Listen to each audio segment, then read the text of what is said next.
Bonsoir et bienvenue. Dans ce journal, toutes nos excuses pour ce retard, les titres. Le Conseil supérieur de la communication fait le point de son observation de la campagne électorale.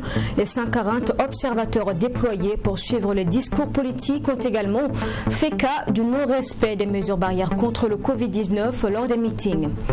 Le maire de Ouagadougou s'est rendu aujourd'hui sur le site de la gare routière Ouagar-Inter. Les travaux, selon Armand-Pierre Bewende, sont en bon cours d'exécution. Avec sa délégation, le maire s'est également rendu sur le chantier de l'axe qui relie la route nationale numéro 4 à celle numéro 5. Bonsoir une fois de plus, bienvenue dans ce journal. Durant la campagne électorale des élections du 22 novembre dernier, 140 observateurs ont été déployés par le Conseil supérieur de la communication pour scruter les discours politiques des candidats. Un monitoring des actions des hommes politiques donc entrant dans le cadre du pacte de bonne conduite a également été réalisé. Après la tenue du double scrutin le 22 novembre dernier, l'institution de Mathias Tankwano se félicite du bon déroulement donc du bon comportement des hommes politiques, mais indique que la tache noire est restée donc le non-respect des mesures barrières contre donc la lutte contre le Covid-19. Les observateurs du CSC ont été par ailleurs encouragés et félicités. Michael Toukré. C'est un conseil supérieur de la communication qui peut se féliciter du travail abattu dans le monitoring du discours politique pendant la période de campagne. Et les grands artisans de cette réussite restent les observateurs déployés par le conseil supérieur de la communication. Ce 4 décembre, ils sont à l'honneur. Des félicitations et des encouragements, les observateurs ont reçu des attestations en signe de reconnaissance de l'institution de Mathias Tankwano. Mais le conseil supérieur de la communication et moi-même, nous ne pouvions pas aller plus loin sans saluer ces acteurs externes, que sont les 30 observateurs qui ont couvert la campagne d'avant-élection et les 110 observateurs que vous êtes, qui nous ont aidés à relever ce défi. Le Burkina Faso est aujourd'hui cité en modèle pour avoir mené une élection à terme, sans violence et sans conflit. Si de façon générale, selon le Conseil supérieur de la communication, les acteurs politiques ont fait preuve d'une hauteur d'esprit en respectant les dispositions du pacte de bonne conduite en termes de maîtrise du discours politique sur le volet respect des mesures barrières contre la pandémie du Covid-19, les acteurs politiques ont foulé aux pieds le pacte de bonne conduite, déplore le président du Conseil supérieur de la communication. Nous avons eu 40 nouvelles contaminations il y a 3 jours. Avant-hier, nous avons eu 59 et hier, nous étions à plus de 70. C'est inquiétant. Sur ce point précis, nous sommes au regret de dire que les partis politiques, les candidats et les militants sont en train de réduire à néant les efforts que le Burkina avait eu à faire pour maîtriser la pandémie. Ni la campagne, ni l'élection n'ont pu faire disparaître le coronavirus au Burkina Faso. C'est seulement le mauvais comportement qu'on a observé sur le terrain. Ces observateurs du Conseil supérieur de la communication avaient pour mission de se rassurer du pluralisme, c'est-à-dire traiter le temps d'antenne et de parole des différents candidats. Et le second volet a constitué en une veille médiatique pour se rassurer que les médias ont respecté leur engagement dans le cadre du pacte de bonne conduite. Plus d'une centaine d'observateurs ont été déployés par le Conseil supérieur de la communication dans le cadre des élections couplées du 22 novembre. Le Parti du Renouveau démocratique a organisé une soirée de remerciements hier, jeudi, également occasion de fêter la victoire de son candidat à la présidentielle, victoire provisoire.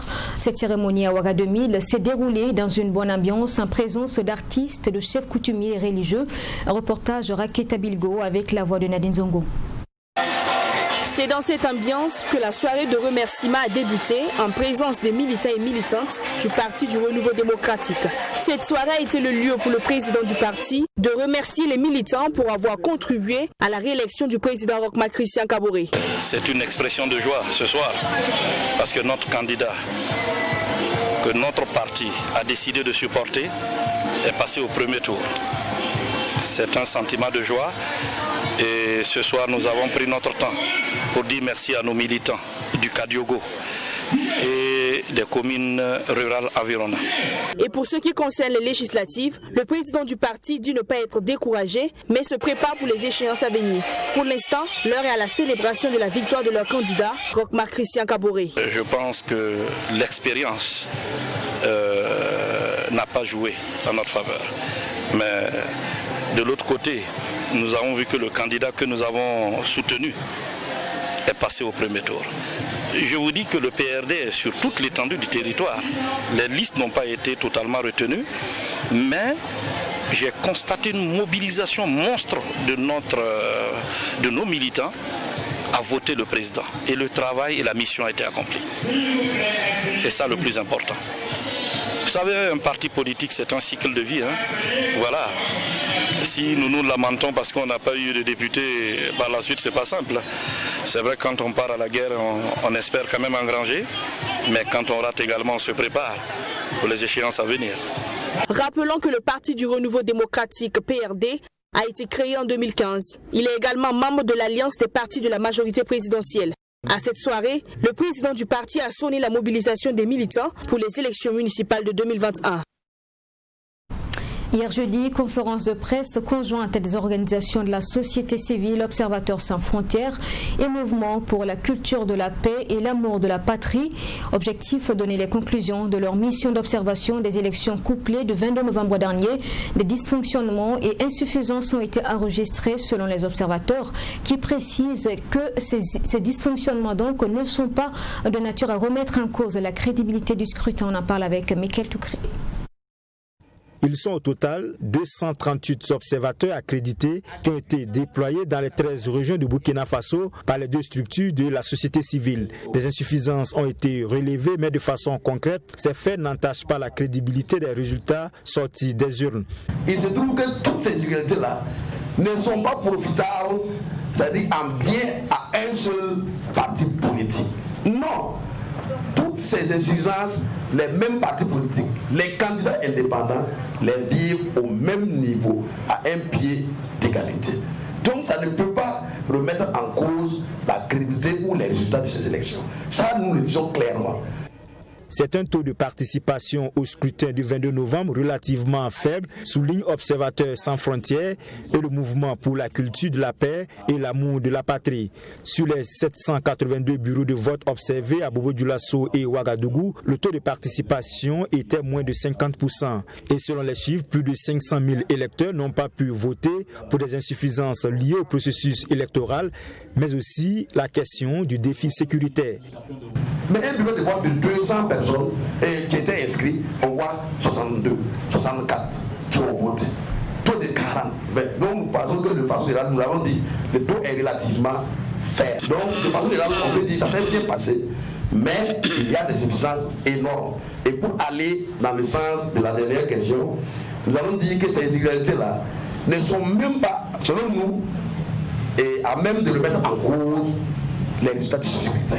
Au bilan, 596 000, plus de 596 000 électeurs n'ont pas pu, selon les États de la CENI, n'ont pas pu exprimer leur suffrage, ce qui est très grave parce qu'un seul électeur, un seul Burkinabé qui veut voter et qui n'arrive pas est justement pour nous une catastrophe. Au bilan, 1009 bureaux de vote ont été observés par les organisations de la société civile, Observateurs sans frontières et le Mouvement pour la culture de la paix et l'amour de la patrie, MPAP. Le Conseil national de la jeunesse du Burkina déplore la faible représentativité des jeunes dans le futur Parlement du Burkinabé. Un plaidoyer avait pourtant été fait avant le déroulement du scrutin.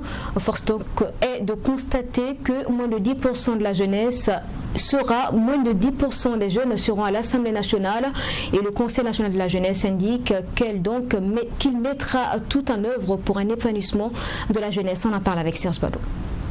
L'heure est au bilan au Conseil national de la jeunesse du Burkina. Après un plaidoyer pour une représentativité des jeunes à l'hémicycle, Moumouni Diala, président du Conseil national de la jeunesse du Burkina, déplore une faible représentativité des jeunes au Parlement. Nous sommes donc en deçà des attentes. Parce qu'aujourd'hui, le souhait c'était qu'on puisse avoir au moins 30% des députés comme jeunes qui seront donc en mesure de défendre l'intérêt et les préoccupations des jeunes au niveau de l'Assemblée, qui est un cadre de débat donc par excellence et là où les lois donc la République se votent. Mais quand on fait le constat, nous ne sommes pas donc en mesure de vous dire aujourd'hui que nous sommes rentrés donc dans les 10% des députés à l'Assemblée et qu'ils seront donc des jeunes. Donc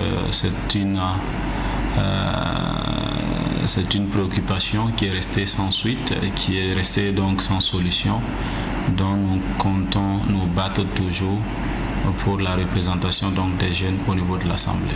Pour le président du Conseil national de la jeunesse, la question de l'emploi des jeunes et l'insécurité doivent être des priorités pour le futur gouvernement. Il faut dire de façon prioritaire, c'est surtout la question de l'emploi des jeunes. Vous savez, la jeunesse burkinabé, qui est combative d'ailleurs, est restée pendant longtemps dans une situation donc de précarité profonde et dans une situation donc de désespoir. Nous souhaitons que par ce mandat, il y ait donc des solutions fortes, des décisions courageuses pour donner un espoir à la jeunesse burkinabé. Et surtout la question de l'emploi doit faire donc partie des préoccupations du gouvernement donc prochain. Ajouter à cela, vous savez que notre pays est confronté par une situation d'insécurité profonde. Nous souhaitons donc des solutions très rapides pour permettre aux populations d'être dans une quiétude et de pouvoir mener très bien donc leurs activités. Le Conseil national de la jeunesse du Burkina attend tout mettre en œuvre afin de permettre un épanouissement des jeunes. Selon son président, tous les moyens seront mis en œuvre pour que le futur gouvernement prenne à bras le corps les préoccupations de la jeunesse. Le mois de décembre est reconnu mois des troubles scolaires. Des élèves en grève réclament notamment justice pour Norbert Zongo et Flavien Nebier et pour la Fédération des syndicats nationaux des travailleurs de l'éducation et de la recherche F-Center. Le gouvernement doit tout mettre en œuvre pour éviter les dysfonctionnements dans le système éducatif. Donc, au cours de ce mois de décembre, on en parle avec Serge Badou. Depuis quelques années, le système scolaire connaît des troubles dans le mois de décembre. Une situation, selon la F-Center, s'explique par une insatisfaction sur certains dossiers en justice. Et depuis une vingtaine d'années, on assiste à ce genre de troubles, mais pensons que c'est compréhensible parce que c'est suite à l'assassinat de Norbert Zongo et de Flavien Nebier à Boussé. Les élèves, chaque année, demandent donc qu'il y ait justice sur cette question-là. Et depuis une vingtaine d'années, il n'y a rien. Bon, je suppose que c'est pour cette raison que les élèves continuent de manifester. Pour la F-Center, le gouvernement doit prendre toutes les dispositions afin de permettre le bon déroulement des cours pendant le mois de décembre. On trouve totalement les coûts et il serait bien que l'autorité puisse réfléchir sur la question pour aller enfin vers la vérité, vers la justice et désamorcer justement cette crise qui a trop duré pour nous. Dans un communiqué daté du 4 décembre, le gouvernement rappelle que les actes de vandalisme, de jet de pierre sur les établissements d'enseignement public et privé, les perturbations de cours et des scènes d'intimidation constituent des troubles à l'ordre public. Il met en garde les auteurs de 10 actes et fera tout pour qu'ils en répondent devant la justice. Atelier de restitution des travaux de la revue Intra-Action du Covid-19 au Burkina. Tenue aujourd'hui, la rencontre a été organisée par le ministère de la Santé dans le but de capitaliser les bonnes pratiques de lutte contre le coronavirus. On a fait le reportage avec Rakita Bilgo et la voix de Samira Ouedrago. Cet atelier a été l'occasion pour le ministère de la Santé de marquer un arrêt pour dresser le bilan des actions qui ont été menées dans le cadre de la riposte contre le Covid-19. Il s'agira aussi de faire une évaluation en vue d'identifier les facteurs limitants afin de travailler à des réformes. Cette revue intra-action dénommée RIA s'est fixée donc pour objectif de scruter la capacité fonctionnelle du Burkina Faso de la riposte contre la maladie à coronavirus. Durant 2 jours très studieux, l'ensemble des acteurs répartis dans 7 groupes thématiques ont identifié les pratiques exemplaires, les conséquences, les facteurs favorisants, mais aussi les défis et les facteurs limitants. Toute chose qui a permis aux différents acteurs de proposer des actions à même de soutenir les bonnes pratiques ou de corriger les insuffisances constatées. En rappel, ce sont les groupes thématiques coordination, planification et finances, groupe thématique surveillance, groupe thématique communication de risques et engagement communautaire, groupe thématique renforcement du système national laboratoire, groupe thématique prise en charge et continuité des services, groupe thématique prévention, contrôle de l'infection et groupe thématique logistique, approvisionnement. Il s'agira au cours de cet atelier de présenter les résultats des travaux qui contribueront à améliorer la réponse actuelle. Et à l'issue de ce cadre d'échange, toutes les meilleures propositions des partenaires seront prises en compte selon le secrétaire général du ministère de la Santé. Ça permet à l'ensemble des acteurs de pouvoir se remettre en cause, de se mirer sur les acquis, mais aussi regarder les insuffisances, mais aussi arriver ensemble de façon participative à déterminer les difficultés, les contraintes et comment arriver à contourner ces insuffisances-là et pouvoir potentialiser les actions de riposte et faire en sorte que nous ayons un meilleur contrôle de l'épidémie, mais surtout que nous travaillons à ce que nous puissions éteindre cette épidémie-là au mieux en attendant qu'il y ait d'autres moyens encore qui permettent de donner plus d'efficacité dans la riposte. Pour la représentante résidente de l'OMS au Burkina Faso, la revue intra-action du Covid-19 est fortement recommandée par l'OMS car étant un outil indispensable. Vous savez, c'est une pandémie nouvelle. Vous savez un peu comment les pays ont été amenés à se préparer pour lutter contre cette pandémie.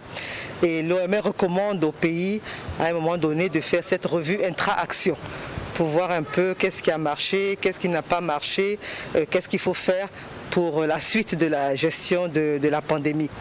Un point important, c'est que ça permet aussi de faire l'état des bonnes pratiques. Et l'OMS est très désireuse de connaître ces bonnes pratiques qui font que certains pays souffrent moins de la pandémie que d'autres. Et ces bonnes pratiques pourront être partagées avec d'autres pays pour bénéficier des expériences des uns et des autres. On prit part à cet atelier les facilitateurs, les rapporteurs, les partenaires tels que l'OMS, l'UNICEF ainsi que des personnes ressources. Les participants à cet atelier de revue intra-action sont des acteurs qui ont participé activement aux actions de riposte contre le Covid-19 au Burkina Faso. Ouverture ce vendredi de la 2e session ordinaire de l'année 2020 du comité de revue du programme budgétaire artisanat.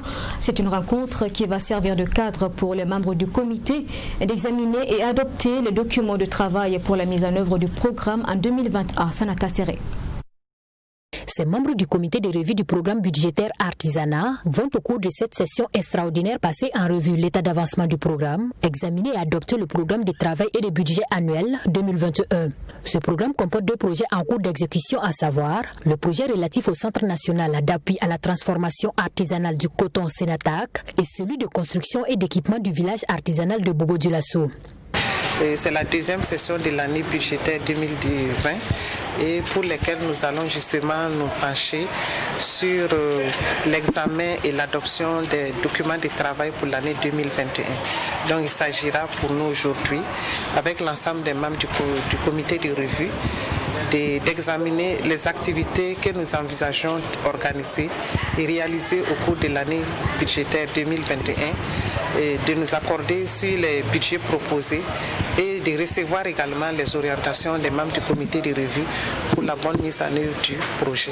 Le projet de renforcement des capacités techniques et entrepreneuriales des artisans burkinabés à travers la mise en place d'un centre national d'appui à la transformation artisanale du coton Sénatac bénéficie du soutien technique et financier de la République d'Italie. L'agence de coopération italienne est très heureuse de participer et de promouvoir avec les ministères cette initiative très importante pour le développement économique et pour la promotion des ressources naturelles et les ressources humaines du pays. La vingtaine de participants à cette deuxième session ordinaire du comité de revue du programme budgétaire artisanat sont issus des différents départements ministériels et de la Chambre des métiers de l'artisanat du Burkina Faso. Il est attendu à l'issue de cette rencontre des orientations et amendements pour une exécution efficace des deux projets. Visite terrain ce vendredi, le maire de Ouagadougou s'est rendu sur le site de la gare routière Ouagarinter. Le maire Armand-Pierre Bewende se réjouit de l'état d'avancement des travaux. En plus de Ouagarinter, la délégation du maire a aussi visité les travaux de l'axe qui relie la route nationale numéro 4 à celle numéro 5, Mamétré Kamabou. D'ici à mars 2021, la gare Ouaga Inter de Ouagadougou sera fonctionnelle pour le bien de la population et celui des acteurs de transport en commun. Le taux d'exécution des travaux de réhabilitation et d'extension de cette gare est estimé à 99%. Un taux satisfaisant selon le maire de Ouagadougou après cette visite terrain. En tout cas, à notre grande satisfaction, nous nous sommes rendus compte que ces travaux avancent très bien et que avant la fin du premier trimestre de l'année 2021, c'est-à-dire au mois de mars, cette gare sera fonctionnelle pour le plus grand bien, en tout cas, des acteurs du transport et de tous les riverains de cette gare. Autre infrastructure visitée par la délégation conduite par Armand-Pierre Bewende, c'est l'axe qui relie la route nationale 4 à la RN5. Ici, les travaux d'aménagement, de bitumage et d'assainissement connaissent un retard. Et pour accélérer ces travaux, des résolutions ont été prises aussi bien du côté des autorités communales et de celles de l'entreprise en charge des travaux. Donc l'engagement, c'est accroître l'arrosage de la voie. Les engagements, c'est également de bitumer un certain linéaire. Voilà, on s'est accordé sur au minimum 4 km avec des échéances qui sont bien données. Donc les autres engagements, c'est qu'effectivement l'entreprise puisse terminer tout ce qui est caniveau. Vous avez en face de vous une équipe CGE qui est déterminée à travailler jour et nuit pour relever le défi qui nous est lancé. Et je vais aussi rassurer que ce qui nous a été demandé n'est pas au-delà de notre portée. Bien au contraire, nous avons toutes les capacités nécessaires pour réaliser ces travaux-là. Pour rappel, le lancement des travaux d'aménagement, de bitumage et d'assainissement de ce tronçon a eu lieu le 10 juillet 2019 pour un délai d'exécution d'1 an. Mais ce projet a connu quelques difficultés, notamment au niveau des déguerpissements. Un délai que le groupement CGE Sefiani compte rattraper. Et puis le ministère de la Culture, des Arts et du Tourisme a tenu aujourd'hui à Ouagadougou sa première session du comité de revue du programme budgétaire, pilotage et soutien au service du ministère. Ce projet a été conçu pour accompagner la mise en œuvre de la stratégie nationale de la culture. Donc on en parle avec Ami Valiant qui emprunte la voix de Fatima Tanikiema. La présente session du comité de revue du programme budgétaire pilotage et soutien au service du ministère de la Culture, des Arts et du Tourisme va permettre aux membres du comité de revue de mieux connaître le programme d'appui aux industries créatives, à la gouvernance de la culture et son plan d'action triennal. Elle va également permettre d'examiner et adopter le plan de travail et le budget annuel 2020-2021. C'est les opérateurs culturels qui sont les principaux bénéficiaires de ce programme. Et à travers le Fonds de développement culturel et touristique qui a été mis en place, on va passer par ce mécanisme pour appuyer des projets culturels portés par les acteurs culturels. Et le premier appel à projet a été lancé en octobre 2020 et la date limite de dépôt est fixée pour le 30 décembre. Voilà, donc il y a des projets qui seront reçus et qui seront étudiés, sélectionnés et qui vont avoir des subventions à hauteur de 39 millions de francs CFA. D'un montant global d'environ 11 milliards de francs CFA, ce programme bénéficie d'un accompagnement de l'Union européenne à hauteur de plus de 6 milliards de francs CFA sous forme de dons. Pour Pilar Palmero, représentante de l'Union européenne, ce don entre dans le cadre du partenariat qui lie l'institution au Burkina Faso. Le secteur culture, c'est un secteur très important ici, au Burkina Faso. On n'a pas de ce type de programme dans les autres pays. Hein. C'est vraiment le Burkina qui bénéficie d'un programme aussi large, hein, comme c'est ce qu'on parle aujourd'hui. Et vous savez, les FESPA, vous connaissez mieux que moi. Hein. Vous savez vraiment cet esprit culturel. Et on considère que la culture pourrait donner aussi des opportunités économiques. C'est un secteur qui produit la création d'emplois. Et de l'autre côté, on pense aussi que c'est une façon aussi d'arriver à la cohésion sociale et de contribuer à la paix. La convention a été signée en 2018 et concerne 3 composantes du programme. Une composante du ministère de la Culture, des Arts et du Tourisme, une composante du Fonds de développement culturel et touristique et une composante du Haut-Bassin. Voilà, fin de ce journal. Merci de l'avoir suivi. Excellent début de week-end à vous en compagnie de nos programmes. À demain.